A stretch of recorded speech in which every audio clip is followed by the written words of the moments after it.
I want to talk about, obviously, the talk of the town, the talk of the Hyrule town, and that is, of course, Tears of the Kingdom.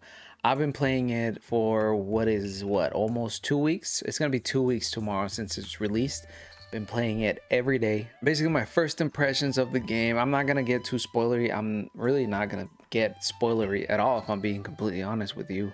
If you haven't seen, I did a first impressions kind of gameplay over here on my channel. Please make sure to check that out. I don't want to go into this video, into this discussion, and repeat more of the stuff that you probably already know about, or that you already heard 20,000 times repeated. But I do want to first address some preconceived notions that I had for the game before it released. I thought this game was going to be rather disappointing in terms of it reusing a lot of assets, and I thought that that was going to be a huge issue for me.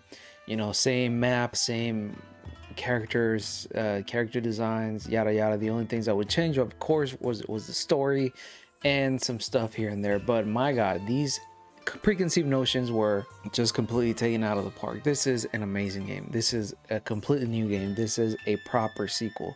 This is one of the best mainline Zelda sequels I've ever played. I think there's only 2 sequels. No, there's 3. I don't know how many sequels there actually proper are on the in the Zelda series, but this is probably my favorite one. I think it is one of the better ones that have been executed because it already builds upon something that was already made, the world, the assets, the engine, and it just put out a better product, a more improved game out there. Tears of the Kingdom really calmed my concerns, specifically with the new stuff that was added to the game. The new abilities really do add a lot to the game, and they build upon what the Sheikah Slate abilities already gave you. Like Magnesis is basically like a very fundamental and broken down Ultra Hand ability. Ascend is more so a play on Revali's Gale. I think it's Revali's Gale or Revali's Gale, something like that. I can't really remember the actual names of the abilities, but it builds upon certain elements that already existed in Breath of the Wild, which I will be considering more so a base game. Yes, it is a completely different game, but a lot of the things here in Tears of the Kingdom were things that were perfected from and translated from Breath of the Wild. Amazing, just amazing the way that they were able to create such a unique experience and separated from what is Breath of the Wild completely. The Zonai devices and the Zonai constructions are some of my favorite things to mess around with. It is so much fun to fly from Sky Island to Sky Island in one of those little planes, those Zonai planes, but putting rockets on that thing, putting propellers, just making it so you can control the actual device. It just opens up traversing the world so much better and so much more fun. One of my main concerns when coming into this game, once we knew there were going to be Sky Islands, was the traversing between the Sky Islands, because they are so far apart. They can be so far apart. You know, with Link only having the glider and not having Revali's Gale, not having a lot of the abilities that you used to have in Breath of the Wild, kind of did make me a little bit worried of how they were going to approach in this game. But just knowing that there's the sage abilities that you get once you defeat the dungeons or the bosses in those areas made me feel a little bit more calm, and it made me feel and approach the Skylands in a less overwhelmed way. It just opened up so much, and especially with the Zonai devices, it just makes everything way much better, way more fun.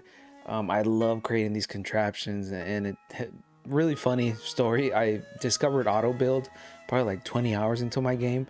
So once that opened up and I found out that you can basically save designs, favorite them, and regardless of whatever the schematics, if you find a schematic or not, regardless of that, you can still make some of these auto builds your favorites, some of these of your own creation, own designs.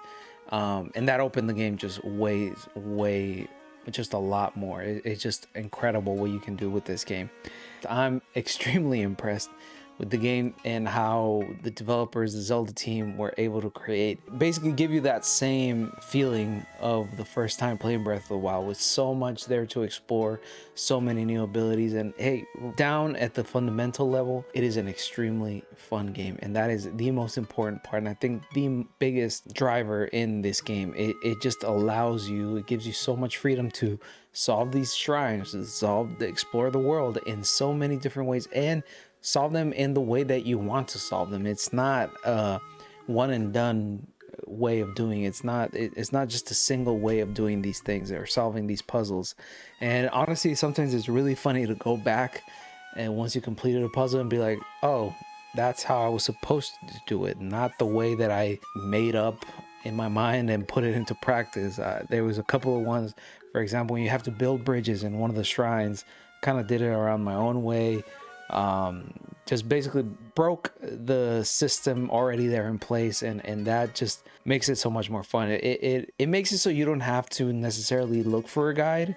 You are the guy. Whatever you think you would do in a real life scenario, in a similar situation, if you had those abilities in real life, 9 times out of 10 you can probably recreate that in the game. And it's just so fun to be able to do that and approach a problem in so many different ways. Probably the biggest driver for me in this game is the story. I was a big complainer. I was one of the biggest complainers about the story in Breath of the Wild. It is incredible just how much more fleshed out this story is.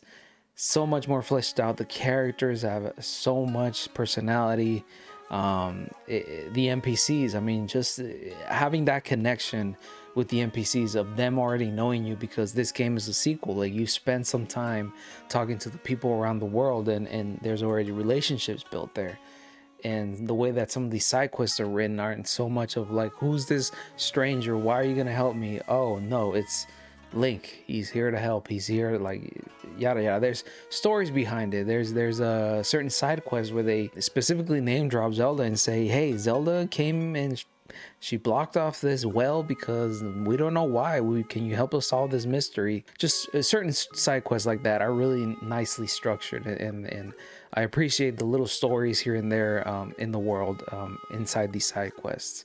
Unfortunately, I still think that there's not a lot at stake. I still think that this is usually an issue with Zelda games, and I think it's just because of the core concept of Zelda.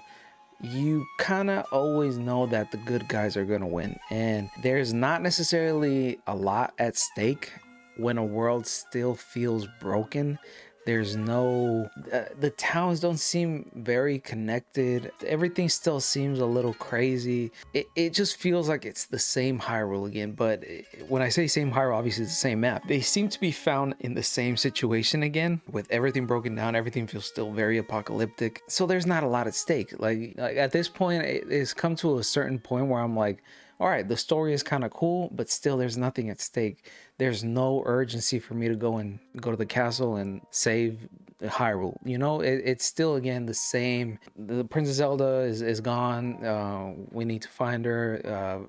Whatever. Again, the same damsel in distress sort of thing. And I'm like, I'm getting a little bit tired of that. I think that there's not become a little monotonous, at least for me, of course. I mean, don't get me wrong, I love a good traditional story, but still, I think they should have done a little bit more in that, should have explored a little bit more what's actually at stake. I don't know, just actually saving people from catastrophe. Like, certain parts just don't feel that crazy to me, like that sort of stuff. I don't know, I might be getting a little bit too nitpicky here, but yeah, those are the sort of things that I'm kind of like disappointed. But again, I'm still happy that we finally got dungeons. Dungeons are sort of like in this game are a combination of what we saw in Breath of the Wild and traditional Zelda dungeons.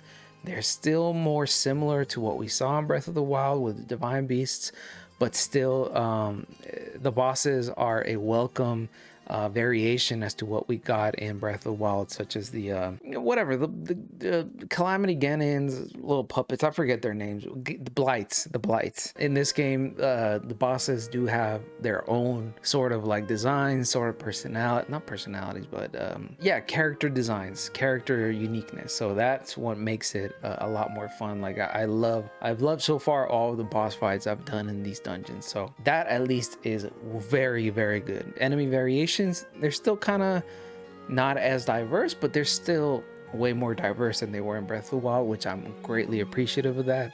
I just love that. I love the new enemies. Oh, of course, there's certain enemies, mini bosses, overworld bosses in the depths that really kind of like threw me for a loop, and I was like, whoa, this is nothing I've ever seen. They were actually quite scary, and I really, really appreciate that. I love that creepiness that you experience everywhere in the depths. It's just amazing. I just love going down in the depths. As far as story, again, let me go back to the story. This story is still very much emotional. It's a very emotional story, and I think this is probably its biggest strength. It builds a great foundation for what fans have been looking for such a long time, which is a structured lore, a structured origin, a structured timeline, sorta, kinda. I still haven't beaten the game, so I'm not entirely too sure, but at least with the time traveling sort of deal inside the story, it's sort of like getting there. There's the foundation again. It's at least tying things that we've already played through over the 30 plus years of Zelda history. So I love the little references here and there to past games. I love some of the repeat names that we get in the story. It's just amazing. Character Ganondorf is one of my favorite Ganondorfs of all time. This man is fucking creepy. He is crazy. I love it. He's a madman. Amazing, amazing. I love all that stuff. And again, I am still playing through this game. I'm loving this game through and through. There's nothing I have yet to truly dislike from this game. I already talked about some of my grievances with it, but again, it's nothing too crazy. This was expected. I'm not saying that I was expecting more than that. I just am a little disappointed that it wasn't as different, or it wasn't something different than what I expected. Still, I'm very much enjoying the game. I'm almost like at 70 hours, I think, of playtime, and I'm only in my third dungeon. There's still so much to explore. There's still so much stuff to do. I kind of don't want to go and finish the main story, because I feel that once I do that, I'm gonna lose motivation until the DLC. So I'm trying to really pace myself here and enjoy the game for what it is. So so far I'm enjoying this game. I do think it's up there for Game of the Year. I mean, it was well received. It got the same score as Breath of the Wild, which is just incredible. Sequels don't usually do that well as far as the scoring goes, but incredible game. I'm so excited to keep exploring. Right now I'm in the Gerudo area. I want to see like what their deal is. I haven't been spoiled. I don't know yet what's going on there, so I'm really excited to keep on playing this game. But folks, you let me know down in the comments below what you think about Tears of the Kingdom so far. Has it met your expectations? Is it below your expectations? Is it around what you thought it was going to be? What are your favorite parts of the game without spoilers? And let me know. Just let me know what you're enjoying the most about this game. What are you disliking the most about this game? What do you think is going to be the DLC like for Tears of the Kingdom? I, for one, cannot see it yet. I don't even want to think about it. It's only been 2 weeks. Let me relax, okay? This damn DLC is probably not going to come till next year. So we'll see. I'm enjoying it so far. I'm so excited.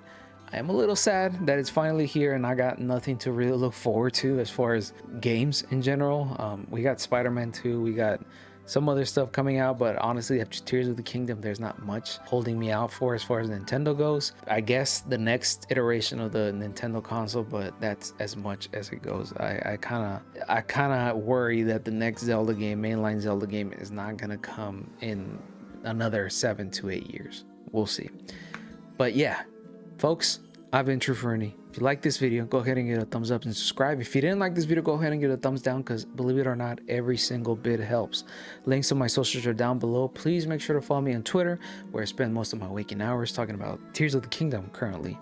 if you can believe it. Make sure to join our Discord server where we talk anything and everything gaming, anime, TVs, movies, anything that might interest you as my viewer. Right now is Zelda, a lot of Zelda. But folks, please take care of each other, but most importantly, take care of yourself. Peace.